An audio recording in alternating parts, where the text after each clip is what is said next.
हाँ जी, काफी सारे बच्चे मुझसे बोल रहे हैं कि सर एफएम की थ्योरी को लेके कुछ बताओ। अगर मान लीजिए कोई प्रैक्टिकल क्वेश्चन फंस गया तो थ्योरी का क्या करें, और थ्योरी है इतनी ज्यादा समझ में नहीं आ रहा क्या करें, तो आपको एडवाइस दो। तो आप क्योंकि पेपर वाला दिन है इसलिए मैं आपको छोटी सी एडवाइस दूंगा जो शायद आप फॉलो कर लेंगे तो आपका फायदा हो जाएगा और थ्योरी को लेकर आपका माइंडसेट भी बदल जाएगा। फाइनेंशियल मैनेजमेंट की थ्योरी कैसे करनी है। आखिरी पेपर है आपका, आई होप आप इसके बाद सीए फाइनलिस्ट कहलाए, क्योंकि आपका कॉस्ट का पेपर भी बहुत ज्यादा मुश्किल नहीं था, ऑडिट का पेपर भी बहुत ज्यादा मुश्किल नहीं था। तो आई होप कि इस बार एफएमएसएम का पेपर भी बहुत ज्यादा मुश्किल ना हो और पेपर देने के बाद आप यही बोले कि सारे पेपर बढ़िया है और हम पास होने वाले हैं, हम सीए फाइनलिस्ट बनने वाले हैं। कमेंट बॉक्स में लिख के जाएगा यस सर, आज हम एक सीए फाइनलिस्ट का मतलब सीए फाइनलिस्ट बन जाएंगे, आज पक्की बात है। और बहुत जल्द आप सीए फाइनल की क्लासेस भी ले रहे होंगे अलग अलग जगह से। तो ऐसी पॉजिटिविटी के साथ आज की मॉर्निंग को शुरुआत करते हैं। एफएम की थ्योरी को लेकर कुछ टिप्स बताता हूं आपको, और इस वीडियो के बाद एक और वीडियो आने वाली है आपके लिए 3 आवर्स में कौन से पेपर पहले करना है, एसएम पहले करना चाहिए या एफएम पहले करना चाहिए या एमसीक्यू पहले करने चाहिए। उसमें एक ट्रिक है, मैं आपको बताता हूं। पेपर तो करना चाहिए एफएम का, लेकिन 15 मिनट में जो पेपर पढ़ना चाहिए वो किसका होना चाहिए, क्या करना चाहिए, बिल्कुल बढ़िया तरीके से आपको समझाऊंगा। वीडियो को पूरा देखिएगा,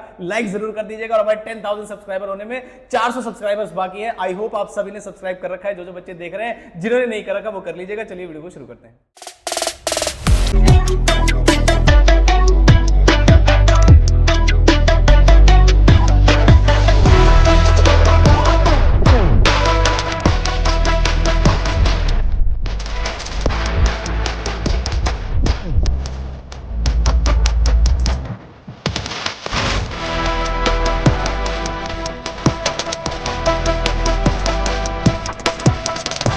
तो सबसे पहला सवाल तो ये, क्या सर एफएम में थ्योरी आती है? ऑफ कोर्स 110% थ्योरी आती है। मेरे पास एक मॉक टेस्ट पेपर है अगस्त सीरीज का, सीरीज नंबर 2 है, उसको दिखाता हूं मैं आपको कि किस तरीके से आपके पेपर में आने वाली है। क्या सर आपके एमसीक्यूज में भी थ्योरी आ सकती है? तो उसके चांस बहुत कम है कि एमसीक्यू में आपसे थ्योरी पूछ ली जाए, इसलिए मैं आता हूं आपके कौन से वाले लास्ट वाले हिस्से पे।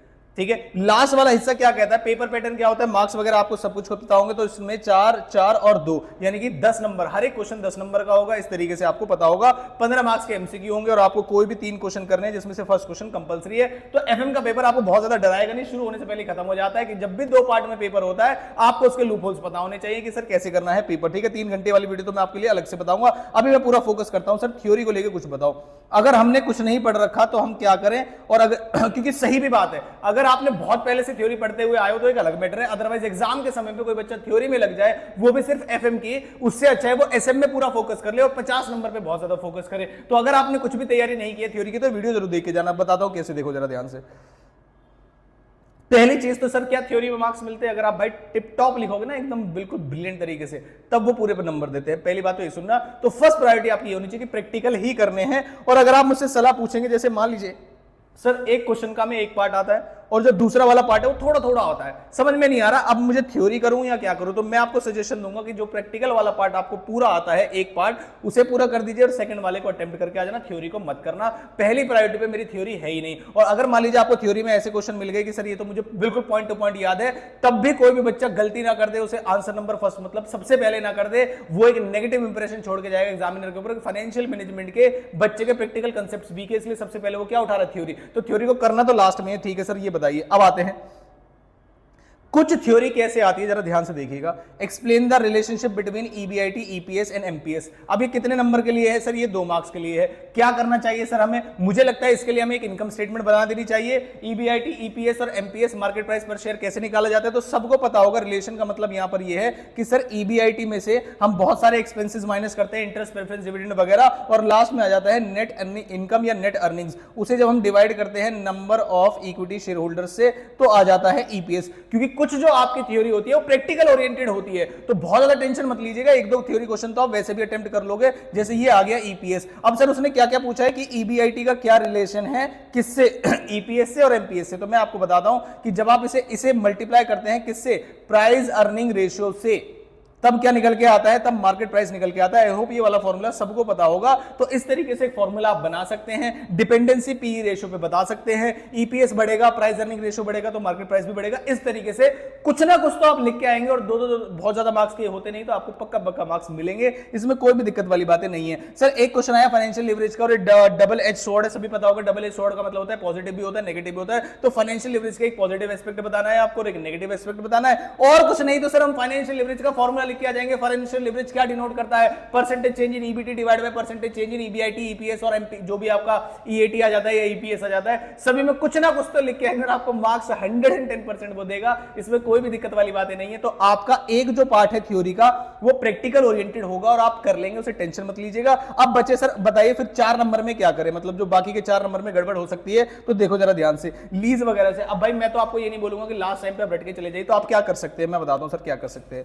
आप chapter number first, chapter number second ध्यान से सुनना मेरी बातों को और रीड करके चले जाना, कोई दिक्कत वाली बात नहीं, और समय हो तो कर जाना, अदरवाइज और भी कोई प्रॉब्लम नहीं, प्रैक्टिकल क्वेश्चन आप कर लोगे, ठीक है, पॉजिटिव रहेंगे अब इस पेपर के लिए। अब सर क्या करना है आपको, स्टडी मटेरियल के क्वेश्चंस अगर आपके पास समय है तो रीड कर जाना, बस सिर्फ क्वेश्चन, पूरा चैप्टर में बोल ही नहीं रहा, सिर्फ और सिर्फ स्टडी मटेरियल के जो लास्ट में क्वेश्चंस दिए हैं चैप्टर नंबर 1 और चैप्टर नंबर 2 के, उसे एक बार रीड करके चले जाना। ऊपर से जो जो आप पढ़ के जाओगे वो आपको मिल जाएगा एग्जाम में, मतलब वो चीजें रिटेन रहेंगी, कोई दिक्कत परेशानी वाली बात आपको नहीं होगी, ठीक है सर। और क्या करें भाई, मैंने आपको कंपाइलर दिया हुआ है, देखो जिसमें बता रहा हूं ना, ये एफएमएसएम का कंपाइलर है। और कुछ बच्चे ऐसा चाहते हैं कि सर ऐसा कोई क्वेश्चन आ जाए कि हमने पढ़ रखा हो और सुबह ही क्या नाम है और एकदम से अचानक से पेपर में मिल जाए तो बहुत सही रहता है। तो वो बताता हूं मैं आपको, कहां समझा रहा था मैं आपको, थ्योरी के समय पे समझा रहा था, इधर ये पीडीएफ मैं आपको डिस्क्रिप्शन बॉक्स में दे दूंगा कंपाइलर वाली। तो आपको क्या करना है सर, और क्या करना है, इस कंपाइलर में से आप जो तीसरी चीज करने वाले हैं, ठीक है, ये ए पॉइंट हो गया, ये बी पॉइंट हो गया और ये सी पॉइंट हो गया, जो तीसरी चीज आप करने वाले हैं वो करने वाले हैं सर एमटीपी।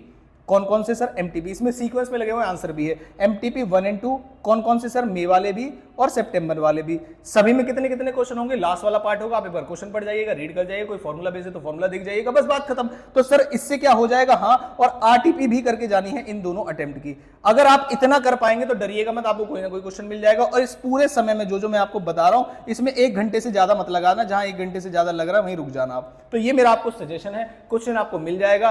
कब इस्तेमाल करना है सर, जब कोई प्रैक्टिकल क्वेश्चन बिल्कुल ही ना आता हो तब आपको इस्तेमाल करना चाहिए। एफएम की थ्योरी लेके बहुत ज्यादा हाई होल्ला नहीं मचाना चाहिए आपको। मेरे हिसाब से प्रैक्टिकल पेपर है, प्रैक्टिकल करिए। थ्योरी का पेपर स्ट्रेटेजिक मैनेजमेंट का है, जबरदस्ती तुक्के ना मारिए। अब बहुत सारे बच्चे गलती करते हैं किसमें, एफएम के सिलेक्शन में, कि फाइनेंशियल मैनेजमेंट पहले करे या एसएम पहले करे। एफएम में बहुत ज्यादा टाइम लगा देते हैं, एसएम में कम टाइम लगाते हैं। जब तक फाइनेंशियल मैनेजमेंट कर रहे थे तब तक एसएम के प्रोविजंस भूल गए। उस चीज को करने के लिए मुझे क्या करना चाहिए, पहले एसएम करनी चाहिए या फिर कुछ और तरीका है या कोई और स्ट्रेटेजी है। 3 घंटे की स्ट्रेटेजी वीडियो अभी डालूंगा मैं आपके लिए, लाइक कर दीजिएगा वीडियो और कमेंट करके बताना कि मुझे कि आपको स्ट्रेटेजी वीडियो चाहिए, वैसे तो मैं डाल ही दूंगा। और प्लस ध्यान रखना, नीचे कमेंट बॉक्स में लिख के जाना है सर आज पेपर को फोड़ देंगे, आग लगा देंगे, फाड़ देंगे पेपर को, और क्या नाम है, सीए फाइनलिस्ट बन के ही रहेंगे इस सितंबर 2024 अटेम्प्ट में। इस पॉजिटिविटी के साथ आज रहना है आपको, पेपर आपको बहुत बढ़िया जाएगा। ऑडिट में भी मैंने आपको यही बोला था, पॉजिटिविटी के साथ पेपर देना है। और उसमें बहुत सारे बच्चों ने कमेंट किया कि सर हम सीए फाइनलिस्ट बनने वाले हैं। पेपर बहुत ही बढ़िया गया था, मैं ये नहीं कह रहा कि इससे चला जाएगा, लेकिन पॉजिटिव माइंडसेट से रहोगे तो सब कुछ बढ़िया होगा, आपके पेपर में बहुत अच्छा करके आएंगे। तो मिलता हूं आपसे अगली इंपॉर्टेंट वीडियो के साथ। 10,000 सब्सक्राइबर करा देना, पक्का पक्का गिव अवे करूंगा, उसके अंदर गिव अवे में आपको फ्री लेक्चर दे दूंगा मैं जनवरी अटेम्प्ट के लिए, अगर कोई बच्चा इंटरेस्टेड है तो। Thank you so much.